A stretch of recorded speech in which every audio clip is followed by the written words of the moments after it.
خدا یسوع مسیح کے جلالی اور قدوس نام میں آپ کو سلام عرض کرتا ہوں۔ آج کا ہمارا موضوع ہے انسان کے گناہ میں گرنے کی حقیقت کیا ہے۔ سب سے پہلی بات یہ ہے کہ ہر ایک فرد مانتا ہے کہ میں گناہ گار ہوں، خطا کار ہوں، لیکن گناہ کی نوعیت اور حقیقت کیا ہے، اس کی ماہیت کیا ہے، اس کو سمجھنے کی ضرورت ہے۔ اور یہ چیزیں ہمیں بائبل مقدس سکھاتی ہے۔ بائبل مقدس ہر ایک انسان کو گناہ گار مانتی ہے، اور اسی لیے خدا نے اپنے فضل کو ظاہر کیا ہے جو بائبل مقدس میں سے ہمیں ملتا ہے۔ ہمیں یہ دیکھنا ہے کہ ہم کیسے گناہ سے آزاد ہو سکتے ہیں اور کس طرح سے اس کے فضل کو ہم حاصل کر سکتے ہیں۔ آج کی ہماری گفتگو یہاں سے چلے گی۔ خدا ان کا فضل اس کی بھلائی، حکمت اور اختیار اور اس کے تخلیقی کاموں سے عیاں ہوتے ہیں۔ اس نے انسان کے لیے کامل کائنات تخلیق کی، جہاں انسان کو اپنی پاک شبیہ اور فطرت پر بنایا۔ اس نے باغ عدن کو انسان کے لیے اس کی رہائش گاہ بنایا، گھر کے طور پر بخش دیا اور تمام مخلوقات کا حاکم بنا دیا۔ کہا اختیار رکھ اس کامل جہان میں انسان جو سب چیزوں کا خالق ہے، سب سے اعلیٰ مخلوق، اشرف المخلوقات بنایا ہے، قربت اور رفاقت سے اس کو نوازا ہے۔ لیکن جلد ہی یہ سب کچھ گناہ کے بموجب ختم ہو گیا۔ اس سبق کا مقصد یہ سیکھنا ہے کہ انسان خالق کے خلاف کون سا گناہ کرتا ہے اور اس گناہ کے خوفناک نتائج کیا ہیں۔ آج ہم پہلا نقطہ اسی موضوع کے اوپر دیکھیں گے۔ تخلیق کیے جانے کے کچھ ہی دیر بعد انسان سے کون سا گناہ سرزد ہوا۔ بائبل مقدس پیدائش کی کتاب 2:16-17 آیت میں لکھا ہے، اور خداوند خدا نے آدم کو حکم دیا اور کہا کہ باغ کے ہر درخت کا پھل بے روک ٹوک کھا سکتا ہے، لیکن نیک و بد کی پہچان کے درخت کا پھل کبھی نہ کھانا، کیونکہ جس دن تو نے اس میں سے کھایا تو مرا۔ اب اس کی تشریح کرتے ہوئے یوں لکھا ہے، خداوند بھلا اور پیار کرنے والا ہے۔ اس نے آدم اور حوا کو موقع فراہم کیا۔ وہ اپنی مرضی سے واحد خدا کے حکم نیک و بد کی پہچان کے درخت کا پھل کبھی نہ کھائیں، اور فرمانبرداری کر کے اس کے ساتھ اپنی محبت کا اظہار کرتے رہیں۔ خدا کے حکم کی نافرمانی کی سزا صرف ایک ہی ہے، وہ موت ہے۔ گناہ کی مزدوری موت ہے۔ کبیرہ صغیرہ گناہ کا مسیحی ایمان میں اور بائبل مقدس میں کوئی تصور نہیں ہے، بلکہ گناہ کا ایک ہی نتیجہ ہے۔ گناہ چھوٹا ہو بڑا ہو، ایک ہی نتیجہ ہے، وہ ہے موت۔ گناہ کیسے شروع ہوا ہے؟ یہ پہلا یوحنا 3 باب کی 8ویں آیت میں لکھا ہے، ابلیس شروع ہی سے گناہ کرتا رہا ہے۔ اس گناہ کا بانی جو ہے یہ ابلیس ہے، جس کا کام ہی گناہ کرنا ہے، خدا کی نافرمانی کرنا، اور انسانوں کے اندر سے ہو کر ان کو مجبور کرنا کہ وہ گناہ کریں۔ خدا نے فرشتوں سمیت اپنی ساری مخلوق کو کامل بنایا، لیکن ابلیس نے خدا کے خلاف گناہ کیا اور بہت سے فرشتوں کو بھی اپنے ساتھ اسی گناہ میں ملبس کرنے کی ترغیب دی اور ان کو اپنے ساتھ ملا لیا، ایک فوج تیار کر لی۔ پیدائش 13 باب 3 باب اس کی پہلی سے 24ویں آیت تک جب پڑھتے ہیں، اس میں کافی سارے نکات ہیں جن کو میں پڑھتا ہوں۔ سانپ کل دستی جانوروں سے جن کو خدا نے بنایا تھا چالاک تھا، اور اس نے عورت سے کہا، واقعی خدا نے کہا ہے کہ باغ کے کسی درخت کا پھل تم بے روک ٹوک کھا سکتے ہو۔ اور سانپ کل دستی جانوروں سے جن کو خدا نے بنایا تھا چالاک تھا، اور اس نے عورت سے کہا، کیا واقعی خدا نے کہا ہے کہ باغ کے کسی درخت کا پھل تم نہ کھانا؟ اگلی بات یہ ہے کہ عورت نے سانپ سے کہا، باغ کے درختوں کا پھل تو ہم کھاتے ہیں۔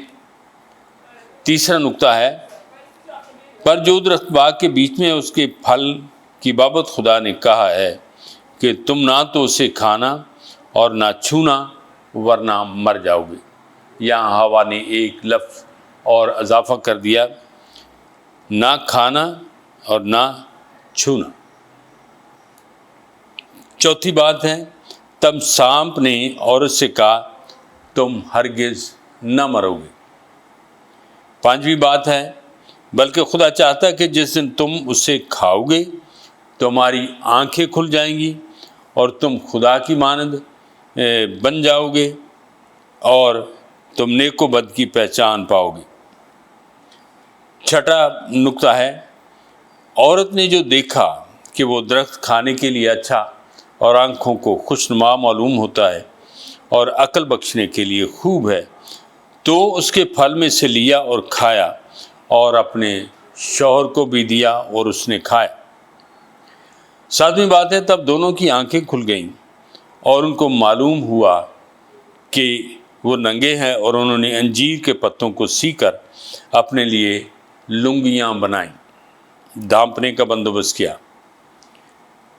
آٹھویں بات ہے، اور انہوں نے خداوند خدا کی آواز جو ٹھنڈے وقت میں باغ میں پھرتا تھا سنی، اور آدم اور اس کی بیوی نے اپنے آپ کو خداوند خدا کے حضور سے باغ کے درختوں میں چھپایا۔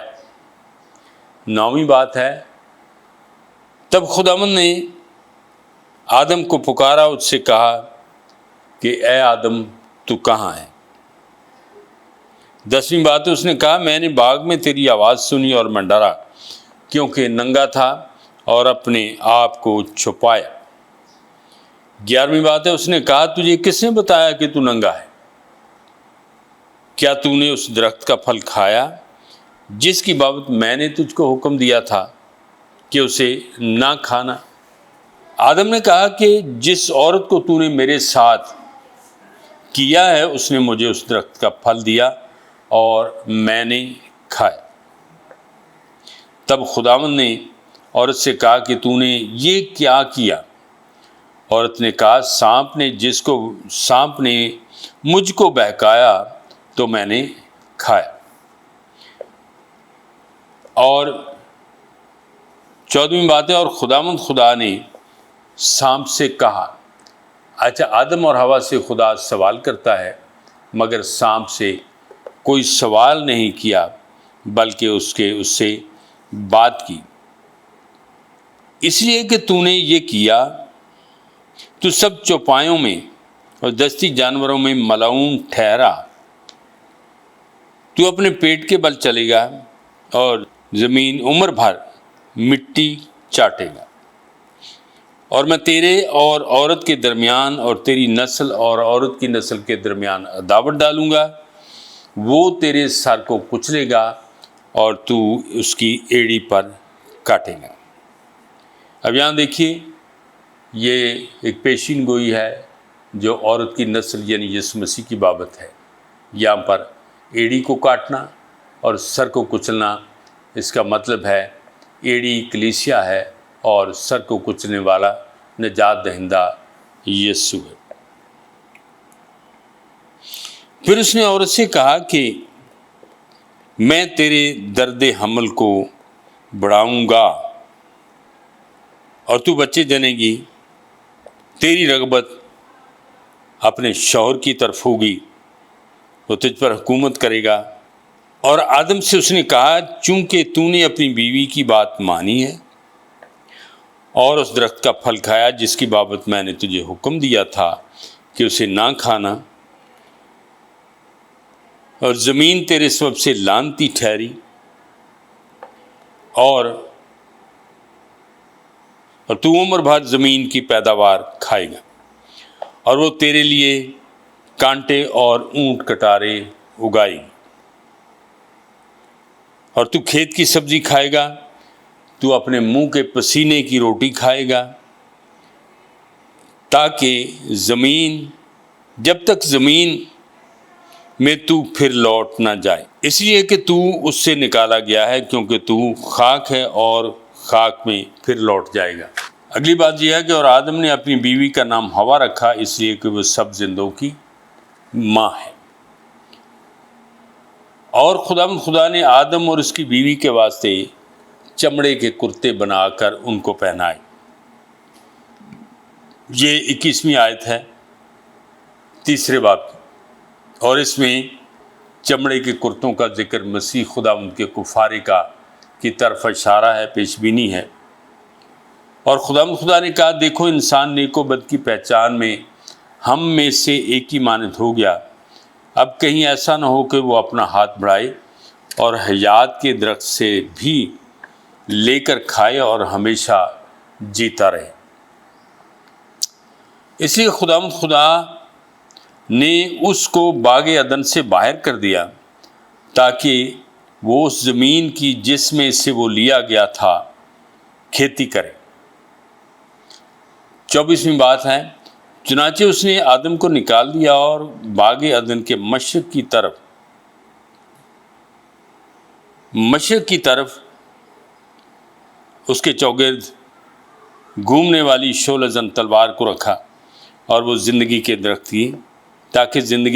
کی حفاظت کرے۔ مندرجہ ذیل کا مطالعہ پیدائش 3 باب کی 1 سے 24 آیت تک ہم کرتے ہیں۔ ہم یہ دیکھتے ہیں کہ خداوند کیا فرماتا ہے۔ ابلیس خود گناہ میں گرنے کے بعد سانپ کی شکل اختیار کر کے ہوا کے پاس آتا ہے۔ دوسری بات ہے، ہوا نے دھوکہ کھایا اور وہ پھل لیا جس کی بابت خدا نے اس کو منع کیا تھا۔ تیسری بات ہے، اس نے وہ پھل آدم کو بھی دیا جسے دھوکہ نہیں دیا گیا تھا، اور اس نے بھی کھایا۔ نمبر 4، انہوں نے گناہ سے پشیمان ہو کر اپنے آپ کو خداوند کے حضور سے چھپانے کی کوشش کی، کیونکہ وہ اس سے خوفزدہ تھے۔ گناہ کے سبب ان کی اپنے خالق کے ساتھ قربت رفاقت ختم ہو گئی۔ گناہ ایک ایسی رکاوٹ ہے جو اب بھی انسانیت اور خدا کی رفاقت کے درمیان موجود ہے۔ نمبر 5، خدا نے سانپ کو لعنتی ٹھہرایا کیونکہ وہ اس دنیا میں گناہ لانے کا موجب تھا۔ اس نے ابلیس کو اس بات سے آگاہ کیا کہ عورت کی نسل سے ایک نجات دہندہ آئے گا اور وہ تیرے کاموں کو تباہ کر دے گا۔ ابلیس پر آنے والی تباہی آدم اور حوا کے لیے خوشخبری تھی، کیونکہ وہ اس کی تباہی کے ساتھ ساتھ اس گناہ کی سزا سے بھی بچائے جانے والے تھے جس میں اس نے دھوکے سے انہیں پھنسا دیا تھا۔ خدا نے آدم اور حوا کو ان کے کیے کی سزا دینے سے پہلے نجات دہندہ کی آمد کے وسیلے سے نجات کا اعلان کر دیا تھا اور دکھایا کہ وہ رحیم خداوند ہے۔ آخری بات اس میں ہے، اور خدا نے آدم اور حوا کو ان کے گناہ کی عارضی سزا دے کر یہ ثابت کیا کہ وہ عادل منصف ہے۔ حقیقت یہ ہے کہ خدا نے محبت میں اپنی مخلوقات کو ان نیک و بد کی پہچان کے درخت کا پھل نہ کھانے کا حکم دیا تھا۔ اپنی مخلوقات یعنی انسان کو نیک و بد کا پھل کھانے سے منع کیا تھا۔ نمبر 2، شیطان نے خدا کی کامل تحقیقات کو خصوصاً انسان کو گناہ آلودہ کر کے یہ ثابت کیا کہ وہ خدا اور انسان کا دشمن ہے۔ انسان خدا کی قربت سے مزید لطف اندوز نہ ہو سکا، بلکہ وہ گناہ کے بموجب اس سے دور چلا گیا۔ خدا نے نجات دہندہ کا وعدہ کر کے ان گناہ میں گرے ہوئے انسان پر رحم اور ترس کا اظہار کیا اور انسانیت کو اس کے گناہ کے باعث فوراً تباہ کرنے کی بجائے ہمیشہ کی زندگی، موت اور تباہی سے بچانے کے لیے نجات دہندہ کو بھیجا۔ تمام نسل انسانی گناہ کی سزا کے نتائج اس زمین پر رہتے ہوئے برداشت کرتے ہیں۔ خدا کی طرف سے گناہ کی سزا مقرر کیے جانے کی خاص وجہ نسل انسانی کو گناہ سے خوف دلانا اور اس کے خوفناک نتائج سے بھی آگاہ کرنا تھا، اور یہ لوگوں کے لیے آگاہی بھی ہے کہ انہیں نجات دہندہ کی ضرورت ہے جو ان کی نجات کے لیے دنیا میں آنے کو تھا۔ جسمانی موت خدا کی برکات اور جسم سے روح کی جدائی کا نام ہے، اور ابدی موت جسم اور روح کی خدا اور آسمانی برکات سے ابدی جدائی کا نام ہے۔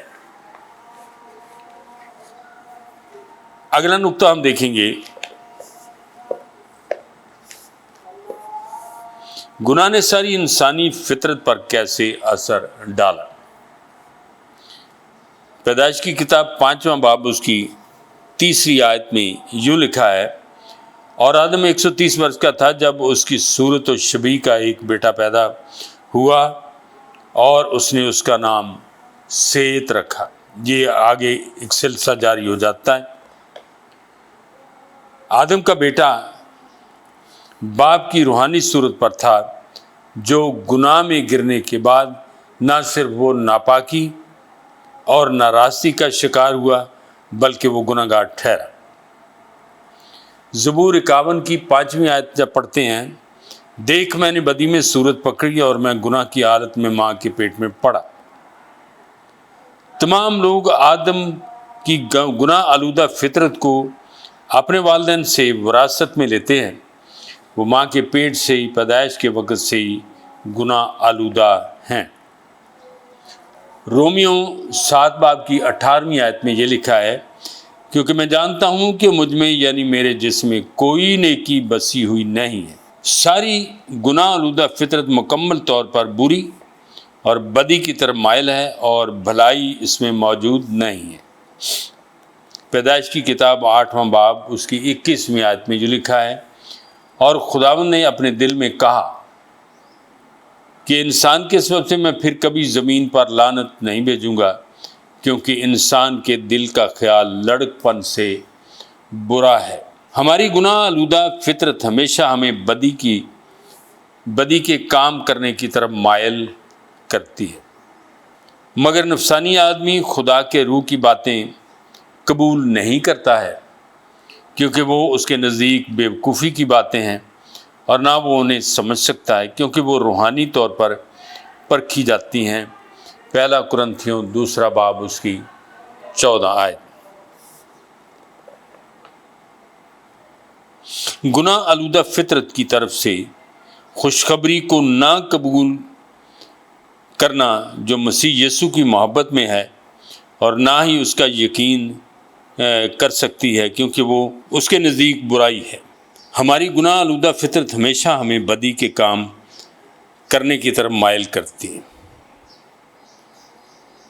مگر نفسانی آدمی خدا کے روح کی باتیں قبول نہیں کرتا، کیونکہ وہ اس کے نزدیک بے وقوفی کی باتیں ہیں، اور نہ وہ انہیں سمجھ سکتا ہے کیونکہ وہ روحانی طور پر پرکھی جاتی ہیں۔ پہلا کرنتھیوں 2 باب اس کی 14 آیت۔ انسان کی گناہ آلودہ فطرت خدا کی طرف سے خوشخبری کو نہ قبول کر سکتی ہے جو مسیح یسوع کی محبت میں ہے، اور نہ ہی اس کا یقین کر سکتی ہے، کیونکہ وہ اس کے نزدیک بے وقوفی ہے۔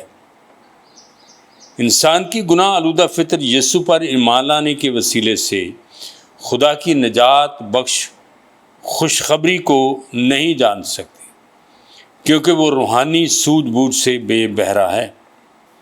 افسیوں 2 باب کی پہلی آیت کو جب پڑھا جائے تو اس میں لکھا ہے، اس نے تمہیں بھی زندہ کیا جب اپنے قصوروں اور گناہوں کے سبب سے مردہ تھے۔ انسان کی گناہ آلودہ فطرت روحانی طور پر مردہ ہے اور خدا کے وعدوں پر ایمان لانے میں نااہل ہے۔ پہلا کرنتھیوں 12واں باب 3 آیت میں لکھا ہے، اور نہ کوئی روح القدس کے بغیر کہہ سکتا ہے کہ یسوع مسیح خداوند ہے۔ انسان خود سے یسوع پر ایمان نہیں لا سکتا، بلکہ خدا روح القدس انہیں اس قابل بناتا ہے کہ وہ ایمان لائیں کہ مسیح یسوع خداوند اور ان کا نجات دہندہ ہے۔ رومیو 8 باب کی 7 آیت میں لکھا ہے، اس لیے کہ جسمانی نیت خدا کی دشمن ہے۔ پھر افسیوں 2 باب کی 30 آیت میں لکھا ہے، اور طبعی طور پر وہ دوسرے انسانوں کی طرح انسان کے غضب کے ماتحت ہیں۔ گناہ آلودہ فطرت کے بموجب تمام لوگ خدا کے غضب اور سزا کے حقدار ہیں۔ یہ ساری باتیں مختصر حقیقت یہ ہے جو میں آپ کے سامنے رکھنا چاہوں گا۔ اب تمام نسل انسانی گناہ کے باعث روحانی طور پر مردہ ہیں، اور روحانی موت کا مطلب انسانی روح کا روحانی طور پر خدا سے جدا ہونا ہے اور اس کی سچائی اور نعمتوں اور برکات سے محروم رہ جانا ان کو سمجھنے سے قاصر ہے۔ آدم کی گناہ آلودہ فطرت تمام لوگوں میں ان کی پیدائش سے پہلے ہی منتقل ہو چکی ہے۔ موروثی حقیقی یا فطری گناہ کہلاتا ہے۔ گناہ آلودہ فطرت میں کچھ بھی اچھا نہیں ہے، بلکہ یہ مکمل طور پر بری ہے۔ انسانی دل اب صرف برائی کرنے کی طرف مائل رہتا ہے۔ اس کی خواہش نہیں کہ وہ خدا سے محبت کرے یا اس کے حکموں کو مانے۔ انسان اپنی حکمت اور ذاتی قوت کی بنا پر یسوع مسیح پر ایمان نہیں لا سکتا ہے اور نہ خوشخبری کو جان سکتا ہے، کیونکہ روحانی طور پر انسان مردہ اور اندھا ہے، اور وہ اپنے آپ کو ایمان کی طرف نہیں لا سکتا، کیونکہ یہ صرف خدا کا کام اور اس کی بخشش ہے۔ انسان فطری طور پر خدا کے خلاف اپنے دل میں دشمنی اور بغاوت رکھتا ہے۔ آخری بات ہے، گناہ آلودہ فطرت کی وجہ سے تمام لوگ خدا کے غضب اور اس کی سزا کے مستحق ہیں۔ گناہ کی مزدوری موت ہے، ہر انسان سزا کا مستحق ہے اور مرتکب ہے، مگر ایک ہے جو بچانے والا ہے، اس کا نام یسوع ہے۔ اگلا نقطہ ہے، آج یہ موروثی گناہ ہمارے کردار پر کیسے اثر ڈالتا ہے۔ متی کی انجیل 15 باب کی 19ویں آیت میں لکھا ہے، کیونکہ برے خیال، خون ریزیاں، زناکاریاں، حرام کاریاں، چوریاں، جھوٹی گواہیاں، بدگوئیاں دل ہی سے نکلتی ہیں۔ یہ موروثی گناہ کا نتیجہ ہے۔ ہماری موروثی گناہ آلودہ فطرت کے خیال، الفاظ اور کام ہمیشہ برے ہوتے ہیں۔ متی کی انجیل 7 باب کی 17 آیت میں یوں لکھا ہے، اسی طرح ہر ایک اچھا درخت اچھا پھل لاتا ہے اور برا درخت برا پھل لاتا ہے۔ ہماری گناہ آلودہ فطرت برے درخت کی مانند ہے جو صرف گناہ آلودہ پھل ہی پیدا کر سکتی ہے۔ چنانچہ جس نیکی کا ارادہ کرتا ہوں وہ تو نہیں کرتا، مگر جس بدی کا ارادہ نہیں کرتا اسے کر لیتا ہوں۔ پس اگر میں وہ کرتا ہوں جس کا ارادہ نہیں کرتا تو اس کام کے کرنے سے میں نہ رہا، بلکہ گناہ ہے جو مجھ میں بسا ہوا ہے۔ یہ ہے رومیو 7 باب کی 19-20 آیت۔ اگرچہ ہم مسیحی ہیں اور روحانی طور پر نئی پیدائش کا تجربہ بھی رکھتے ہیں اور خدا کی فرمانبرداری کے خواہشمند بھی ہیں، تو بھی ہماری گناہ آلودہ فطرت پرانی انسانیت ہے ہمارے ساتھ تمام زندگی رہتی ہے، جو اچھائی کی بجائے برائی کو عمل میں لانے کی طرف قائل کرتی رہتی ہے۔ حقیقت یہ ہے، اس بات پر بڑے غور سے دھیان دیجیے، یہ نتیجہ خیز باتیں آپ کو بتانا چاہ رہا ہوں۔ ہماری گناہ آلودہ فطرت ہمارے کردار پر اثر انداز ہوتی ہے۔ نمبر 1، فطری طور پر ہم خیالوں، الفاظ اور کاموں میں ہی گناہ کرتے ہیں۔ یہ شخصی گناہ کہلاتا ہے۔ دوسری بات ہے اگرچہ ہم مسیحی ہیں اور روحانی طور پر دوبارہ پیدا ہوئے ہیں تو بھی ہماری گناہ آلودہ فطرت زندگی بھر ہمیں آزمائش میں ڈالے رکھتی ہے اور وہ گناہ جو ہم کرنا نہیں چاہتے وہ ہم سے کرواتی ہے۔ چند سوالات کے اوپر ہم غور و خوض کریں گے، بتائیے یہ درست ہے یا غلط ہے۔ خدا سے محبت کے اظہار کا سب سے بہترین طریقہ اس کے حکموں کی تعمیل ہے۔ درست۔ خدا نے کہا کہ گناہ کی سزا موت ہے۔ ہم نے 3 قسم کی اموات کے بارے میں دیکھا ہے۔ نسل انسانی جس کا شکار ہے، یہ تینوں اموات کون کون سی؟ خدا سے دوری ہے، جسمانی موت ہے اور گناہ کی مزدوری ہے۔ انسان کے گناہ میں گرنے کے بعد خدا نے فوراً یہ کیسے بتایا کہ وہ رحم اور محبت بھرا خدا ہے؟ چوتھا سوال ہے، آیا خدا ہمیں ہمارے گناہوں کی سزا دیتا ہے؟ پانچواں سوال ہے، اگر کوئی نومولود بچہ پیدائش کے کچھ عرصے بعد ہی مر جائے تو کیا وہ گناہ کی سزا کے بموجب جہنم میں جائے گا؟ اگلا سوال یہ ہے کہ انسانی فلسفہ بہت ہی پر اثر ہے کہ انسان فطری طور پر اچھا ہے، لیکن اس ایمان یا فلسفے کا بائبل مقدس کے ایمان کے ساتھ موازنہ کریں اور اس بات کے درست یا غلط ہونے کا تجربہ کریں۔